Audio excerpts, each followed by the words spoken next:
চলছে এসআইআর, সীমান্তে কড়া নজরদারি। উত্তর 24 পরগনার স্বরূপনগরের হাকিমপুর সীমান্তে নজরদারি পুলিশের। গাড়ি এবং বাস দাঁড় করিয়ে পুলিশের তরফে চলছে এভাবেই নাকা চেকিং।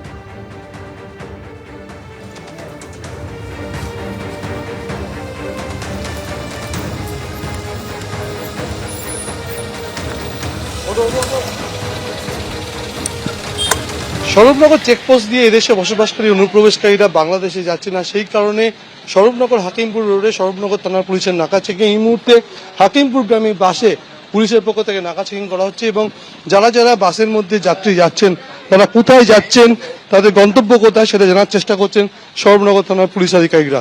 এবং যেটা কয়েকদিন ধরেই চলছে এবং এই মুহূর্তে নির্মাণ বলে যে এলাকাটি রয়েছে স্বরূপনগর হাকিমপুর রোড, সেখানে বাসে উঠে পুলিশ আধিকারিকরা যে সমস্ত যাত্রীরা হাকিমপুর অভিমুখে যাচ্ছেন তারা কোথা থেকে আসছেন এই সমস্ত তথ্য সংগ্রহ করা হচ্ছে। গত কয়েকদিন ধরে লাগাতার বসিরহাট পুলিশ জেলার স্বরূপনগর থানার পুলিশ গাড়ি বাস যারা হাকিমপুর অভিমুখে যাচ্ছেন এবং তারা কোথায় যাচ্ছেন কোথা থেকে আসছেন এই সমস্ত তথ্য নেওয়ার চেষ্টা চলছে। পুলিশ সূত্রে যেটা জানানো হচ্ছে, যেহেতু বাংলাদেশি অনুপ্রবেশকারীরা এদেশ থেকে বাংলাদেশে ফিরে যাচ্ছেন, কারা ফিরে যাচ্ছেন, কোথা থেকে আসছেন এই সমস্ত তথ্য নেওয়ার জন্যই পুলিশের পক্ষ থেকে এই বিশেষ নাকা চেকিং চলছে। ক্যামেরায় দিব্যেন্দু সিংহের সঙ্গে সমীরণ পাল, এবিপি আনন্দ, উত্তর 24 পরগনা। ভিন রাজ্যে কাজ করতেন, পরিযায়ী শ্রমিক। আপনি কিভাবে এদেশে এসেছিলেন? আমি তারের নিচ দিয়ে আসলাম। কত টাকা? 10,000 টাকা। কারা নেয় এগুলো?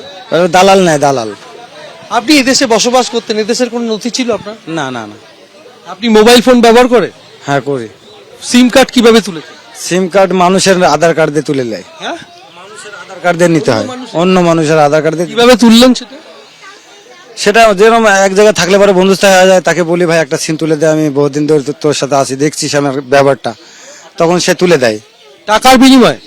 টাকা দেওয়া লাগে না, যে সিম তুলতে যে 300 টাকা লাগে কি 500 টাকা লাগে, সেই টাকাটা ওকে দেওয়া লাগে, বন্ধুত্বের খাতিরে তুলে দেয়। আপনি এদেশে বসবাস করছিলেন এতদিন, কোনো নথি বানাতে পেরেছেন? না না। তাহলে সিম কার্ড ব্যবহার করতেন?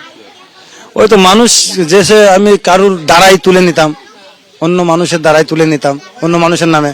কোনোভাবে বানাবার চেষ্টা করেছেন? বানাবার চেষ্টা করছি, মাগার বানাতে পারি নাই। টাকা চেয়েছিল? টাকা চেয়েছে, 5 টাকা চেয়েছে? 5,000 চায়, 4,000 চায়, 3,000 চায়। কি করে দেবে টাকা নিয়ে? কার্ড করে দিবে, আধার কার্ড করে দিবে, আধার কার্ড প্যান কার্ড করে দিবে।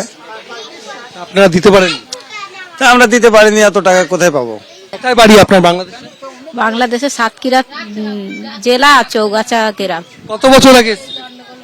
আমরা 10 বছর আগে। হ্যাঁ? 10 বছর আগে। কিভাবে এসেছিলেন? ওই দালাল ধরে কত টাকা নিয়েছিলেন? 5-6 হাজার টাকা করে নিয়েছি। 5-6 হাজার টাকা করে নিয়েছি। কজন মিলে এসেছিলেন? আমরা দুজন এসেছিলাম। ফোন ব্যবহার করতেন? তখন ফোন অত ছিল না। এখন ফোন ব্যবহার করছেন, ফোনে সিম কার্ড কিভাবে তুললেন? ওই পাশে চেনাশোনা কারুর দিয়ে তুলে নিয়েছিলাম। আপনার তো কোনো নথি নেই, তাহলে তুললেন কি করে? চেনাশোনা কারুর দিয়ে, আমার না, পাশে যে কাজ করতাম পাশে কেউ ছিল, তাদের দিয়ে তুলে নিয়েছি। 7 টাকা যদি থাকতেন, কোনো আধার কার্ড বা ভোটার কার্ড করতে পেরেছেন? না না, করতে পারি। আমাদের কোনো ডকুমেন্ট তো নেই, তো আধার কার্ড ভোটার কার্ড হয় চেষ্টা করেছিলেন? না। আমরা কাজ করব, চলে যাবো, এই জন্য আমরা করিনি। চলে যাচ্ছেন কেন? এসআইআর হচ্ছে তাই চলে যাচ্ছে। তারা চলে যেতে বলছে? ভাড়া ঘরে থাকি, ওরা আর থাকতে দেবে না। বাড়িওয়ালা কি বলছে? বাংলাদেশে ঘর আমাদের জানে, ওই জন্য বলছে তোমরা ঘর ছেড়ে দাও। বাংলাদেশি বলে হ্যাঁ কি বলছে চলে যেতে? হ্যাঁ, কিভাবে যাবেন? এই বিএসএফ এর দ্বারা। কি দেখিয়ে যাবেন? বাংলাদেশের গ্রামের প্রধানের সই নিয়ে। এবিপি আনন্দ, এগিয়ে থাকে, এগিয়ে রাখে।